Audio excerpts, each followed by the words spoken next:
Welcome to the King's Podcast Season 2. I'm your host Manasseh and this is my co-host Danielle. Today we are here with Brianna, so influencer, brand manager at Fade Fit, Dubai Bling star, married to Chris Fade, newly pregnant. How are you? I'm good. Thank you for having me. Thank you so much for coming on the podcast. Of course. So, first time pregnancy, how has it been so far? It's been amazing. It's such a blessing, to be honest. I wish I was pregnant, a lot earlier. But, we're here now and it's been amazing. I think I've been lucky. I haven't had any morning sickness, any weird cravings. So it's been kind of a breeze, actually. Oh my God, wow, lucky. Because that's one of the things I was going to ask you. No cravings at all? Nothing. The only thing I'm craving, but maybe it's just the Mexican in me, is like spicy food. So oh, nice. I'm not supposed to eat it because of the heartburn and indigestion. I was going to say acid reflux. But I've been lucky, so I've been. You're delivering at King's with the lovely Dr Aparna. We love her. It must be really difficult to find an obstetrician that you want to choose for the length of your pregnancy. How do you choose? How would you recommend people choose? So actually, my original OBGYN, Dr. Ibrahim, who's also here at King's, recommended me to her. Mm-hmm. So I didn't have to shop around much. I think when me and my husband Chris met her, it was just kind of like instant. We, fell in love with her, felt really comfortable. So she comes from the UK, so I knew that she had, a great teaching and understanding. Plus, she's a high-risk OBGYN, which I fall under that category, so I felt super comfortable with her. Mm-hmm. Yeah, we wanted to ask about that because in Dubai Bling, you mentioned that you have hyperthyroidism. Yes. Could you tell us a bit more about that? What is it? Yeah, so it was a few years ago now. I don't suffer from it anymore, but a few years ago, I just randomly had heart palpitations. Mm-hmm. And I felt my heart beating so fast that it kept me up at night. It's just like a sudden awareness of your heartbeat, and it's you don't normally feel it, right? It's like breathing. You just kind of, it's just there and you don't feel it. Besides the heart palpitations, I remember going to the gym one day and just feeling completely weak. And I was very active at that time, and I just couldn't even do one deadlift. And it was just like 10 minutes into my workout. So I was like, okay, there's something wrong. So that's when I went to the doctors, and they told me that I had a thyroid issue and it was Graves' disease. After that, I went to a few different doctors because I just wanted to see what the best treatment was for me. So I spoke to actually 3 different doctors, got 3 different opinions.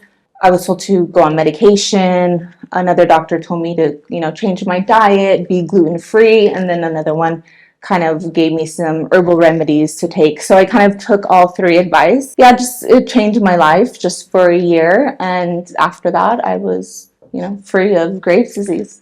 Oh, wow, that's amazing. So it is something that can go away with time, like if you just follow like doctor's advice and medications and whatnot. Yeah, I think it's different for other people and other women or other men who suffer from it. But for me, I think I got lucky that I was, only had to deal with it for about a year. Well, that's really good. So what actually happens during it? Were your hormones all over the place? Is that what happens? Yeah, so I actually started losing a lot of weight. My hair was falling off.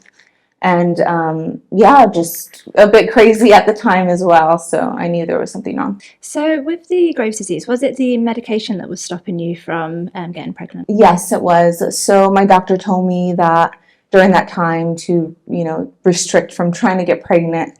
So for that whole year, plus the 6 months after, because I needed to get it out of my system, I wasn't able to get pregnant. I wanted to get pregnant at that time.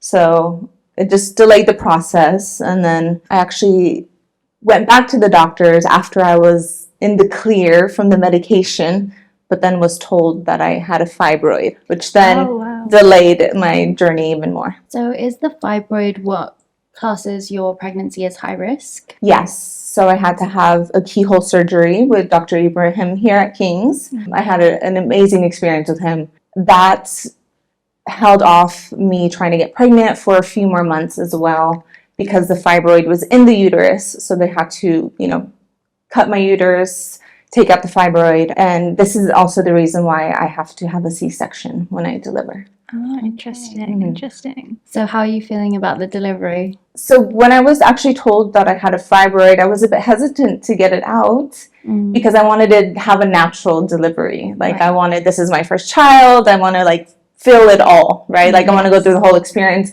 I would have probably even considered like a natural, like completely like a water birth, like if I could, like just to feel everything. Yeah. But again, I went to different doctors, got different opinions, and they said that I have to have this fibroid out if I want to have a child because of the position that it was in. It was like right center of the uterus. And if I were to have a natural birth with that fibroid in, or even a C-section, it would have been very, very risky for me and the baby. Well, now we're all celebrating that you are pregnant. Thank you, finally. And is it 7 months now? I'm 7 months today, actually. So into my third trimester. Congratulations. Thank you. You've had your baby shower? So we did. I had a baby shower back in Los Angeles. So during the summer, I went home. And it was, I mean, I don't even say baby shower. It's just a party because we had, had all my family there. It was like close to 100 people there. So it was just a big celebration. Yeah. Yeah, I love it. So have you got name ideas? We do. We are toying around with a couple names. I feel like it's such a big decision, like such a hard thing to think of. It is. But I've been thinking of names for such a long time. So. Yeah. Okay. You knew. Yeah. So we wanted to say you're a busy woman. You are a businesswoman, a brand manager, a wife, pregnant at the same time. How do you juggle everything? And also building a house right now, which is consuming so much of my time. You just do it. I think for me, I'm lucky enough that I am brand manager and part owner of Fade Fit. So wherever my laptop is my work. So I can, I'm working from home right now with my feet up, which is great.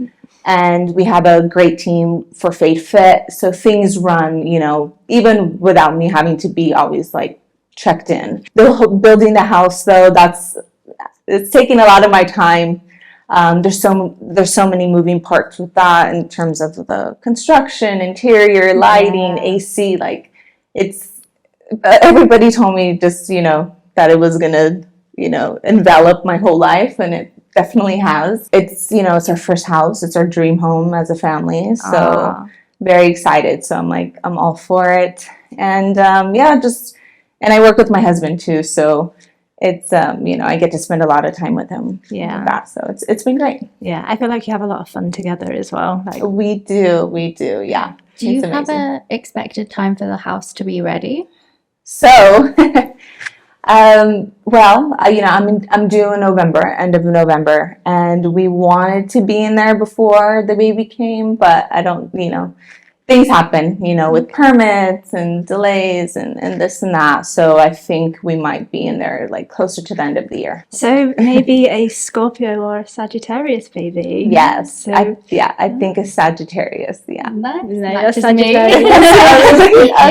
And I'm we love Scorpio. Sagittarius. Okay.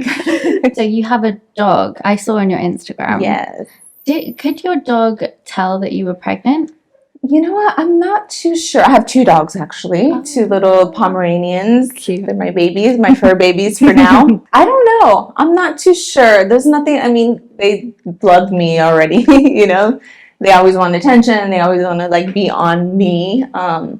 And I feel like maybe a little bit more so now. Yeah. But I'm excited to see. I don't, to be honest, I don't know if they're going to either be, like, super jealous or very protective. I'm not sure how it's going to turn out. When my sister was pregnant, my dog would know.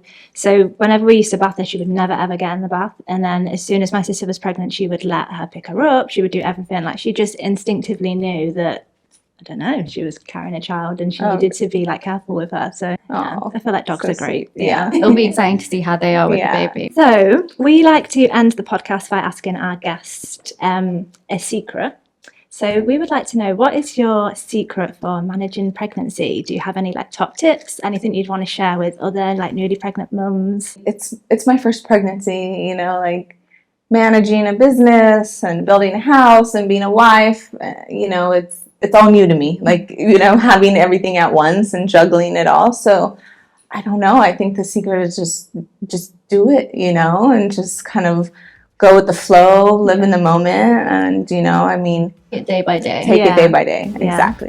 But thank you so much for coming on the podcast. Thanks for talking to us. Thank you so much for having me. Thank you for tuning in and watching this episode.